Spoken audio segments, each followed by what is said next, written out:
up, everybody, and welcome to another episode of the Trust Your Board podcast. My name is Steven Wright, joined by Mr. William Monroe. Will, how you doing? Steve, I am doing well. Another week almost in the books here. We've got just Monday Night Football ahead of us. Eagles looked great again, so I'm still trying to be cautiously optimistic, but they have continued to look pretty good. Yeah, absolutely. That was a nice win. A lot of sacking happening. That one, I think, was like 4 sacks in the first quarter or something on Wentz. They showed one of the local papers here in the Philadelphia area, and the headline was "Sacks with Your Ex," and it had a picture of them sacking Carson Wentz. Yeah, nice little play on words there. Sacks with your ex. Yeah, that was rough. There was nothing Washington could get going if you're able to if you're not able to stop people like that. That's historically bad, I'd imagine. Yeah, and someone pointed out recently that with him, it's interesting when like there's a pass rusher like goes by him, like if you watch, it's almost like once the person is behind him, he's mentally says, okay, they're out of the play, they're done, because so many of his sacks and fumbles come from a guy that comes back, and he just looks like he just forgot about the player being interesting. There. And I was like, I heard that before the game, and I was sitting there watching with some people and pointed it out, and like literally almost it had to be at least half, if not more of them, were from a guy that, the lineman pushed him forward or Carson stepped up, but he held the ball longer and longer, and boom, didn't see it coming. Wow, yeah, interesting. That's an interesting note. Yeah, I didn't see that. Yeah. But either way, now we have just 2 undefeated teams left, I believe. Oh, I guess technically 3 with the tie. With I think the Giants tonight are 2-0. Right. So 2 3-0 teams, and then just one more team at 2-0. So could have after 3 weeks could be down to just 3 unbeaten. Yeah, that's pretty good. A lot of parity there. Yeah. Yeah, pretty interesting. Love to see it. Yeah, and that's why it's the NFL. Yeah, for sure. Any given Sunday, we saw that this week with a few big wins. Yep, absolutely. So, with that said, here, Will, you ready to jump into waivers for Week 4? Yeah, we have some pretty notable injuries here to touch on that are going to affect a lot of what we saw here today. We had a couple of quarterback injuries. Josh Allen apparently left the game, got an X-ray and came back. So it seems like he's okay. I mean, definitely monitor that, but he came back and played and finished the game. So I don't think it's anything terribly serious. We also saw Tua Tagovailoa and Mac Jones both get hurt. Now Tua came back in the game and ended up winning that game against Josh Allen and the Bills. Mac Jones, on the other hand, did not come back, and it does look like it's a high ankle sprain, so probably going to see a few weeks out. So I wonder, what do you think the offense looks like here with Brian Hoyer now under center instead of Mac Jones? Yeah, I was just going to ask, is it still Brian Hoyer? It's crazy, right? Yeah. He's been around a while. I don't know. If he has any gas left in the tank, it could be a good thing. Like he, back in the day, could really sling the ball around. For some of the teams that he was on, I think like the Bears or something, he was good at airing it out, which is a good thing, but that was a while ago. And I imagine he's probably more in the shell of himself. Kind of like, Flacco could really air it out back in the day. Well, he's, he can still sling it around, but he's not just, Fitzpatrick just balling out everywhere. So I would expect probably the same, more risks taken, and whether they turn into interceptions or big plays is, that'll be the great question. But nothing where like I wouldn't be scrambling to pick up my Patriots or willing to drop them probably. What about you? Mm-hmm. Yeah, I mean, and obviously depends on how he looks when he gets out there, but maybe they lean even more heavily on the run. I think they have been a pretty run-heavy team, but the last few weeks they've been throwing it a little around. We saw, Nelson Aguilar have a big week. We've seen, who was it that I think he was big waiver claim but didn't play this week. Like his name, not Kendrick Bourne. The other receiver there. Waiver claim? I'm not sure I saw this for the Patriots. No, like fantasy football waiver claim. Oh, from last week, but then he ended up not playing. But regardless, a few big receiving weeks for a couple of different players. But I could see them just getting back to the run game, and you see Damien Harris and Ramondre Stevenson being worked in more and more. Yeah, and that's what he wants to do, Belichick. So yeah, I would think that would make sense. Yeah, but getting over to some running backs injuries, these are a little more notable, and we'll have some highlights of their backups being probably top waiver claims here. We had David Montgomery, Dalvin Cook, and DeAndre Swift all get injured here. Sounds like Swift, there's a good chance he misses a few weeks. I think we still TBD on both David Montgomery and Dalvin Cook. But all three of those guys have pretty workhorse backups. So, I worried, I guess, more or less on any of the three themselves. Yeah, they would be. They're all going to be pretty high value. I think. I don't even know who I'd want the most. Herbert, maybe. Saw a lot of good things out of Herbert. So he's probably the guy. With that said, they're all pretty much 50% or more rostered, which is it's going to be tough to get them. Plus the fab you're going to have to pay up to get them is going to be tough. Yeah. Hopefully more news comes out tomorrow about what the injuries could be, so you can make a proper bet. Know the length. Yeah, because you don't want to spend all that and just get 1 week. Versus, if DeAndre Swift is out, 2 weeks in the bye, you're getting at least 2 weeks out of a Jamal Williams. But yeah, until we know more, keep an eye. Definitely throw your claim in, but I don't know that I'm spending up a ton on any of them. Maybe Herbert, because I think he's been getting some work, even with David Montgomery there, and obviously looked great without David Montgomery, but definitely have to wait and see on the injuries for those guys. A couple other ones that are interesting here. Smarty Pirine, Mixon left the game, came back in, but he's another one of those clearly the guy if the guy ahead of him goes down. So he's only 6% rostered. He's someone that I wouldn't mind scooping up, and you could see him being thrown into a situation like this, like your Jamal Williams, Khalil Herbert, Alexander Madison. So, when you have a couple of these weeks where these backups go off, it's the time to look around and say, okay, what other backups are out there? Because, this can always happen at any time. And you could find yourself with a very valuable player on your bench if someone if that player goes down. Yeah, 100%. Somebody, if you have an open roster spot, just chuck them on there for the week and, see if something happens. Like you said, P-Ryan's readily available out there. McKissick, we brought up last week. We could bring him up again. 26% rostered. Had another decent week. Not all-star stuff, but they were behind, and that leads itself to McKissick having some pass catching work. So, depth running back there if you need it. Exactly. That's McKissick's a good depth running back, a good safety option if you do have someone getting hurt and you don't have one of these backups that are stepping into a big role. He's always getting those targets. You're gonna look 5 to 10 targets probably every game. So if he gets in the end zone, great, but solid baseline. Yeah, so that's about all we have for running backs, right?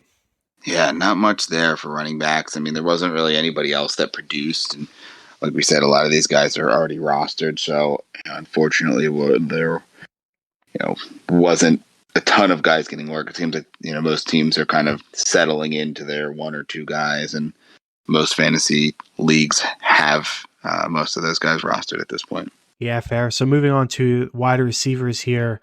Some of our young guys here, we had Romeo Doubs had a big week. Maybe starting to break out. Maybe just a 1 week, outlier. Who knows? 25% rostered. Olave continuing, to show he is a force down there in New Orleans. Mm-hmm. 65% rostered, so much more difficult. With some injuries. Definitely, yeah.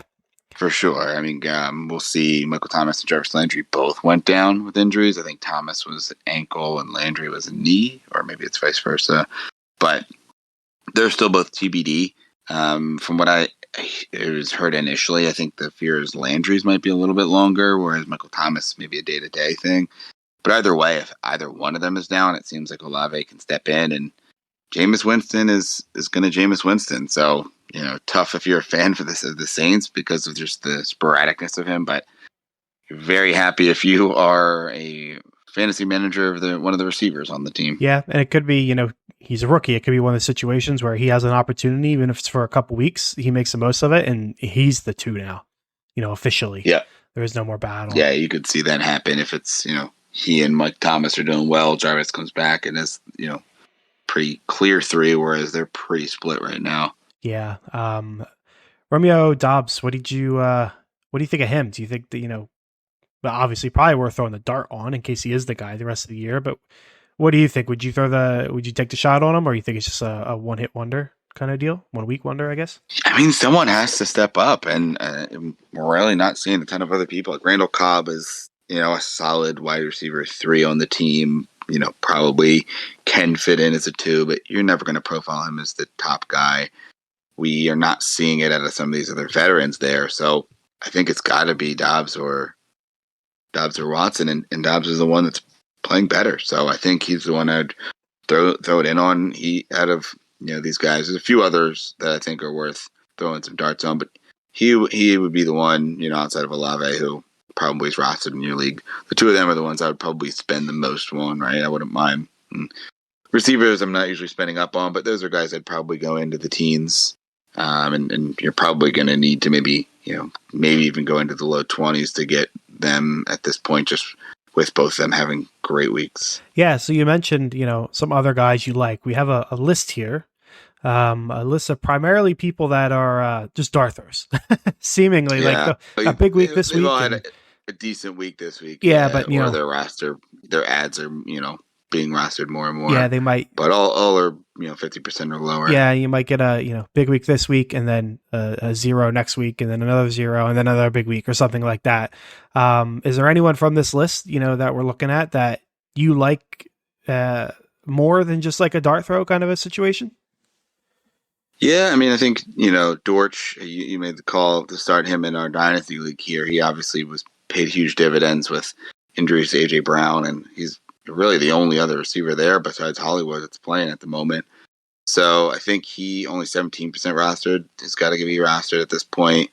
KJ Osmond had a big game, but I feel like it's more just because there was another down game for Justin Jefferson, and we're going to see him bounce back. Another interesting thing is Amon-Ra St. Brown's injury. I think he did come back in, but he did look a little hampered, and Josh Reynolds, 0% rostered. DJ Chark, 44% rostered. They both were beneficiaries. Reynolds saw way more targets. Obviously, the familiarity there with Goff. Any interest in either of them? If it sounds like Amon-Ra maybe misses a couple weeks. Yeah, I mean, this is, I think, 2 weeks in a row for Reynolds. I want to say he had a good week. Maybe it was week 1 that he had a good week, but he had another good week this year at some point. But Chark just seems like he has better upside, so I'd probably go Chark. But at the same time, his rostership's higher at 44%. He's got the name recognition, so maybe I could slip Reynolds for like $2 or something like that and just get him for free. In which case, I'd probably just take the shot on Reynolds. Yeah, I'd probably go with Reynolds. Not that I don't think the injury's serious enough, but yeah, I guess Reynolds. How about you? Yeah, I think I lean Reynolds as well. Chark's definitely the more highly rostered guy, as we said, about 44%. 6 targets, only 3 catches, 46 yards. So probably more of the big play guy. I know he had a big play week 1, but I think with Amon-Ra, kind of being volume and big play himself, but a very big volume guy. If he were to miss, I think Reynolds would be the one I'd want to play there. He scored, I think, last week, but only 3 targets. But this week, filling in at points for Amon-Ra, 10 targets, 6 catches, 96 yards. And we'll see. I mean, Seattle has played well, defense and offense, but I think the Detroit offense has proven that they can put up points, and maybe that's just Amon-Ra, but I wouldn't mind taking a shot on Reynolds. And I don't know if you're really going to play him. I don't know that I'd play either, but he would be one that I would at least want to throw on the bench there if it seems like Amon-Ra is going to miss. Yeah, I think we're aligned on that front. Anyone else you want to call out from this wide receiver grouping here? We got Matt Collins had a good week. Zay Jones, Russell Gage, a lot going on with Tampa Bay. Boyd, Yeah, I Barker, think I would just McKenzie. leave him for everyone else to go after. It's going to be maybe if he's the guy again, but I would imagine. I mean, you're going to get Mike Evans back and possibly Julio. Who knows when Godwin comes back? I wouldn't spend up on him, and someone will, especially with that like late touchdown. Isaiah McKenzie, I think, would be the one here for me. We'll see, how the rest of the team looks injury wise, but it looks like you're due for another shootout there with Baltimore. We'll see if the Buffalo defense gets a little healthier. I think they were missing a lot of guys this week, but Baltimore's defense was also missing some players, so that could be another high-scoring game there with two great quarterbacks and really good offenses. Yeah, agreed. Agreed on all those fronts. So let's go ahead and move over to the wonderful world of tight ends. We have 4 options here, Will. We got Njoku finally having himself a good week. Ty Conklin on the list again. Tunyon had an appearance, and Will Disley as well. Who are you interested in out of that grouping? Yeah, I think they're all somewhat interesting. Disley probably the least. I mean, it just seems like they want to use a lot of tight ends there, and he's one of a few that's going to be involved. But the other 3 all seem to be at least somewhat involved. Njoku definitely looks like he is the clear option after Cooper out of the receiving core. I mean, the running backs will be involved heavily in the passing game and in the running game, but I like Njoku, 51% rostered, so really a 50-50 shot whether he's even available in your league. But he's one that I'd pick up. Obviously had a very big game. And Conklin I'm a little worried about because of the impending quarterback change likely coming up. So I feel like Tunyon wouldn't be a bad roster here. We talked about, we don't know who's going to be the one. Maybe it's Romeo Dobbs, maybe it's somebody else in the receiving core. Maybe it ends up being Tunyon just get more and more involved, and they run the ball a lot, and Tunyon gets used in the red zone. Could definitely see that happening. What's your take here on these tight ends? Yeah, I'm with you. Njoku we're high on in draft season. So he's had 1 good week out of 3. Maybe it's a sign of things to come. I'm with you on Conklin. He's had good weeks in the past, but with the quarterback change, I kind of want to see it with that change, assuming it's happening this week, before really start him with confidence. I agree with you on Disley. He'll pop up every once in a while, but he's going to share the load in an offense that doesn't pass a ton. So yeah, I think it's Tunyon for me. We've seen the rapport with Rodgers in the past. Rodgers is desperate to throw to somebody he's got some rapport with and can trust. So yeah, I think Tunyon makes a lot of sense as well. All right, we'll move over to our streaming portion. I'll start with quarterbacks here. Got a few options that are under 50% rostered, and not great matchups, not really great options, but that's really what happens here when you're streaming. You're not usually going to find that top 5 guy. So we're looking at Jared Goff going up against Seattle at home this week. Jameis Winston going up against Minnesota at home this week. Matt Ryan also at home against Tennessee. And then I threw Zach Wilson in here. Probably not someone that you're going to pick up and start, but he's someone I wouldn't mind rostering and kind of throwing on my bench to see how he does. He's got Pittsburgh this week, so not an easy matchup, especially on the road. May not even start, but he's someone that over the next week or two, once we find out that he's going to be back, I wouldn't mind rostering just because I like the weapons there. And yes, it's New York, yes, it's the Jets, but there is a non-zero chance that he comes in, does look good, can utilize all these weapons here, and the offense is, much better than what we've seen. Yeah, agreed. Any thoughts on any of these guys? I'd rather just, like you said, stash Wilson. I'm not starting him, and I'm probably only stashing him if I'm, in a desperate need. But he's a stash. Let's see what he can do. Matt Ryan, not super interested in. They had a good week last week, but they looked really bad the prior 2 weeks. So probably not going with that because there's not a lot of upside there. But Goff has been producing for fantasy. Winston produces for fantasy. Between the two, I think I'd go with Goff right now. But as we mentioned earlier, there's injury concerns all around. Like if Amon-Ra is not playing, I'm probably not going with Goff. With Winston, Landry and Michael Thomas could both miss, and I'd still trust Winston because we've seen him do it with every wide receiver under someone in Tampa. Like, it doesn't really matter. Where Goff, I lean on the weapons to improve him a little bit more. So in a absolute vacuum, I'd like to go with Goff, but depending on the injuries play out, I'd potentially pivot to Winston there. Yeah, I think I'm with you here. I lean Goff over Winston just slightly. 2 former number 1 picks as well at that, but it's going to depend on the weapons. I think if they're all healthy, I would probably lean Goff slightly, just because Winston is good for your fantasy wide receivers, but not necessarily great for himself as a fantasy asset. Whereas, Goff, you probably don't have the upside of Winston, but I think you have more of the stabilizing force. He's got good weapons around him as well, and we'll see if the Swift is out. You're still going to get goal line carries to Jamal Williams, and maybe they have to rely on the pass a little bit more as well. Yeah, that's fair. And the final streaming section here, Will, we got defenses. We have the Eagles, 56% rostered versus Jacksonville. The Steelers, 57% rostered versus the Jets.